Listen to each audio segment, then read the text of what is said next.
Hello everyone, welcome to my YouTube channel. पिछले कुछ महीनों से आप देख रहे होंगे कि एमएससी केमिस्ट्री स्टूडेंट के लिए लगातार गवर्नमेंट जॉब की ओपनिंग्स आ रही है। उसी कड़ी में आज के इस वीडियो में भी हम बात करेंगे एक जॉब ओपनिंग के बारे में, गवर्नमेंट जॉब ओपनिंग के बारे में। Rajasthan public service commission RPSC ने एमएससी केमिस्ट्री स्टूडेंट के लिए और भी बाकी स्ट्रीम्स के लिए असिस्टेंट प्रोफेसर की वैकेंसी निकाली है। आरपीएससी ने जो ये वैकेंसी निकाली है इसमें टोटल 1913 पोस्ट हैं और ये जो वैकेंसी है वो टोटल 48 सब्जेक्ट के लिए। लेकिन हम स्पेसिफिकली बात करने वाले हैं आपकी और मेरी फेवरेट सब्जेक्ट केमिस्ट्री के बारे में। तो सारे जो पॉइंट्स हैं इस नोटिफिकेशन के इंपॉर्टेंट पॉइंट्स हम आज इस वीडियो में डिस्कस करने वाले हैं। और मैं आपसे लगातार कहता हूं कि अगर आप जॉब के लिए सर्च कर रहे हैं या गवर्नमेंट जॉब के लिए प्रिपरेशन कर रहे हैं तो आपकी प्रिपरेशन उस लेवल की होनी चाहिए जैसे पहले के ज़माने में, जो पुराना जो दौर था वहाँ पर जब योद्धा युद्ध लड़ने के लिए जाते थे तो वो अपने हथियारों में पूरी धार रखते थे। वैसे ही आप भी इस युद्ध क्षेत्र में हो, जॉब आपको पानी है तो आपको भी अपनी प्रिपरेशन उस लेवल पर रखनी है कि अगर कोई भी ओपनिंग आती है और 1 या 2 महीने बाद अगर एग्ज़ाम होता है तो मेरी प्रिपरेशन उस लेवल की होगी कि मैं उस एग्ज़ाम को क्रैक कर लूँगा। तो देखिए, आज के इस वीडियो में हम बात करेंगे जो टोटल पोस्ट थी वो मैंने आपको बताई 1913 है 48 सब्जेक्ट में। केमिस्ट्री में जो वैकेंसी है वो 81 है और यहाँ पर हर कैटेगरी में कितनी पोस्ट है वो आप अपनी स्क्रीन पर इस समय देख पा रहे होंगे। अब बात करेंगे एजुकेशनल क्वालिफिकेशन की कि क्या एजुकेशनल क्वालिफिकेशन इसके लिए रिक्वायर्ड है। तो देखिए, एमएससी केमिस्ट्री होना चाहिए, मिनिमम आपके 55% मार्क्स होने चाहिए। यहाँ पर ये जो मिनिमम 55% मार्क्स हैं उसमें कुछ जो कैटेगरीज हैं उनमें रिलैक्सेशन है अप टू 5% का। अब यहाँ पर आप देखेंगे कि एमएससी केमिस्ट्री तो आपके पास होना चाहिए, लेकिन उसके साथ आप जानते हैं असिस्टेंट प्रोफेसर की ये वैकेंसी है तो एमएससी केमिस्ट्री के साथ आपके पास CSIR या UGC नेट होना चाहिए केमिकल साइंस में, या फिर राजस्थान स्टेट एलिजिबिलिटी टेस्ट जो सेट होता है वो आपके क्वालिफाई होना चाहिए, या आपके पास PhD होनी चाहिए। तो ये कंडीशन है एमएससी केमिस्ट्री के साथ। एक बार फिर अगर मैं बताऊं तो एमएससी केमिस्ट्री में मिनिमम 55% मार्क्स होने चाहिए और उसके साथ आपके पास CSIR नेट होनी चाहिए। अगर CSIR नेट नहीं है आपके पास तो आपको जो राजस्थान का सेट एग्जाम होता है वो क्वालिफाई होना चाहिए। अगर वो भी नहीं है तो आपके पास PhD होनी चाहिए। PhD अगर आपने की है तो उसके कुछ रूल्स एंड रेगुलेशंस हैं जिन पर आपकी PhD जो है वो खरी उतरनी चाहिए, वो आप पढ़ सकते हैं नोटिफिकेशन में। तो ये जो सारी एजुकेशनल क्वालिफिकेशन है वो मैंने आपको बता दी। अब अगर हम बात करें कि कुछ और भी एक्स्ट्रा पॉइंट्स इसमें मेंशन है, जैसे कि working knowledge of Hindi plus जो राजस्थानी कल्चर है, तो आपको जो है वो हिंदी का नॉलेज जो है वो होना चाहिए। अब यहाँ पर अदर स्टेट वाले भी जो हैं वो इस वैकेंसी के लिए एलिजिबल हैं, लेकिन जो कंडीशन रहेगी, जो एलिजिबिलिटी क्राइटेरिया रहेगा वो मैंने आपको जो पहले बताया वही रहेगा, मिनिमम एजुकेशनल जो क्वालिफिकेशन है।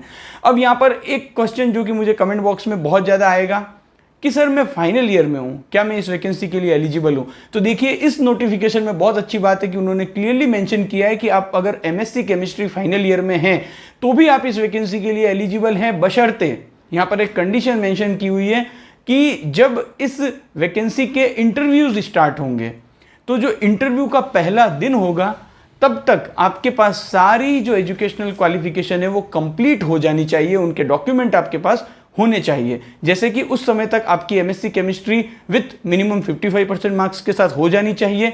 उसके साथ साथ आपने जो CSIR नेट अगर क्वालिफाई किया है तो उसका सर्टिफिकेट आपके पास होना चाहिए, या सेट किया है तो उसका होना चाहिए, या अगर आपकी PhD कंप्लीट हो चुकी है तो उसका सर्टिफिकेट आपके पास होना चाहिए। तो अब आई थिंक जो अपियरिंग स्टूडेंट है उनके डाउट भी सारे क्लियर हो चुके होंगे। अब यहाँ पर अगर हम बात करें कि पे बैंड की, तो देखिए ये जो वैकेंसी है असिस्टेंट प्रोफेसर की, इसका पे बैंड बहुत ही अच्छा है। L10 की ये वैकेंसी है, लेवल 10 का पे बैंड है। और जो यहाँ पर अगर मैं रेंज की बात करूँ तो 15,600 से लेकर 39,100, AGP 6,000। मैंने सर्च किया, काफ़ी अच्छी ये पे बैंड होती है। राजस्थान में जो राजस्थान एडमिनिस्ट्रेटिव सर्विसेज के ऑफिसर होते हैं उन्हें भी यही पे बैंड ऑफर होती है, तो काफ़ी अच्छी पे बैंड है। राजस्थान में जब आप जॉब में लगते हैं गवर्नमेंट जॉब में तो कुछ इनिशियल 2 इयर्स का एक प्रोबेशन पीरियड होता है मोस्टली हर जॉब में। यहाँ पर प्रोबेशन का पीरियड तो मेंशन नहीं है, लेकिन प्रोबेशन रहेगा कुछ साल का और उसमें आपको फिक्स पे होगा। उसके बाद जैसे ही आपका प्रोबेशन कंप्लीट हो जाएगा तो आपको और भी जो अलाउंसेज हैं और भी बेनिफिट है वो भी दिए जाएंगे। काफ़ी अच्छा ये पे स्ट्रक्चर है और रफली मैं बता रहा हूँ, एक्यूरेट नहीं है, लेकिन स्टार्टिंग में आपको 60 से 70,000 पर मंथ की सैलरी तो ऑफर होगी और जैसे ही 2 साल कंप्लीट होंगे आपको काफ़ी अच्छा पे बैंड मिलने वाला है। अब अगर हम बात करें एज लिमिट की, तो एज लिमिट इसमें मिनिमम है 21 ईयर्स और मैक्सिमम है 40 ईयर्स। ये जो एज है वो कैलकुलेशन 1 जुलाई 2023 के अकॉर्डिंग है। इसके अलावा भी एज में कुछ रिलैक्सेशन के कुछ पॉइंट दिए हैं इस एज क्राइटेरिया के नीचे, उन्हें भी आप पढ़ लीजिएगा अगर आप 21 से लेकर 40 के क्राइटेरिया में फिट नहीं बैठ रहे हैं। साथ ही एज लिमिट में कुछ रिलैक्सेशन भी रिजर्व कैटेगरी के लिए है, जो कि आप अपनी स्क्रीन पर इस समय देख पा रहे होंगे कि किस कैटेगरी में कितना रिलैक्सेशन एज में अवेलेबल है। अब बात करते हैं कि फॉर्म की फीस की, कि अगर आप इस वैकेंसी में अप्लाई करना चाहते हैं तो आपको कितना पैसा देना होगा। तो देखिए, जो अनरिजर्व्ड कैटेगरी, इसके अलावा जो बैकवर्ड क्लासेस में क्रीमी लेयर वाले हैं, उन्हें तो 600 रुपीज़ पे करने हैं। अगर आप शेड्यूल्ड ट्राइब, शेड्यूल्ड कास्ट या बैकवर्ड क्लास में नॉन क्रीमी लेयर में आते हैं तो आपको यहाँ पर 400 रुपीज़ पे करना होगा। इस नोटिफिकेशन का स्क्रीनशॉट मैंने यहाँ पर लगाया है, जिसमें आप इस समय देख पा रहे होंगे। अब बात करते हैं कुछ और इंपॉर्टेंट पॉइंट की, जिसमें कि आपका सिलेक्शन कैसे होगा, यानी कि सिलेक्शन प्रोसेस क्या है। तो देखिए, मोस्टली राजस्थान में जब भी असिस्टेंट प्रोफेसर की वैकेंसी आती है, सिलेक्शन 2 स्टेजेस में होता है। पहले आपका रिटन एग्जामिनेशन होता है और उसके बाद आपका इंटरव्यू होता है। तो यहाँ पर भी वही सिलेक्शन प्रोसेस रहने वाला है। पहले रिटन एग्जाम होगा। रिटन एग्जाम में केमिस्ट्री के 2 पेपर होंगे और एक पेपर आपका होगा जनरल स्टडीज ऑफ राजस्थान का। तो जो केमिस्ट्री के 2 पेपर होंगे वो पेपर 1 केमिस्ट्री, जो कि होगा 75 मार्क्स का, 3 आवर्स इसकी ड्यूरेशन रहने वाली है। पेपर 2 जो होगा वो भी केमिस्ट्री का होगा, 75 मार्क्स का, और 3 आवर्स इसकी ड्यूरेशन रहेगी। जनरल स्टडीज ऑफ राजस्थान आपका जो पेपर होगा वो 50 मार्क्स का होगा और 2 आवर्स इसकी ड्यूरेशन रहेगी। तो टोटल कितने हो गए, 200 मार्क्स के ये तीनों पेपर होंगे, जो कि स्टेज 1 है। यहाँ पर जो कैंडिडेट क्वालिफाई होंगे उन्हें आगे इंटरव्यू के लिए बुलाया जाएगा और इंटरव्यू टोटल आपका 24 मार्क्स का होगा। यहाँ पर एक और इंपॉर्टेंट बात इस नोटिफिकेशन में लिखी है कि जितनी भी वैकेंसीज हैं उसके 3 टाइम्स जो कैंडिडेट हैं उनको इंटरव्यू के लिए बुलाया जाएगा और उसके बाद फाइनल शॉर्टलिस्टिंग कैंडिडेट की जाएगी। तो यहाँ पर 200 मार्क्स के आपके 3 पेपर होंगे, MCQ टाइप के, मल्टीपल चॉइस टाइप के ये क्वेश्चन होने वाले हैं और उसके बाद 24 मार्क्स का यहाँ पर इंटरव्यू होने वाला है। अब अगर हम बात करें कि एग्ज़ाम कब होगा, तो देखिए, एग्ज़ाम जो है वो आपका टेंटेटिवली अक्टूबर 2023 में हो सकता है। इसीलिए मैंने कहा था कि अगर आप इस गवर्नमेंट जॉब पाने की युद्ध क्षेत्र में आप अगर उतर रहे हैं तो आपकी तैयारी ऐसी होनी चाहिए कि 2 या 3 महीने में आप बहुत अच्छे से तैयारी करके उस जॉब को क्रैक कर सको। तो यहाँ पर आप देखेंगे कि अभी जून है, जून में ये नोटिफिकेशन आया है, जुलाई तक ये नोटिफिकेशन में आप अप्लाई कर सकते हैं और उसके बाद अक्टूबर में इसका टेंटेटिवली एग्जाम हो सकता है।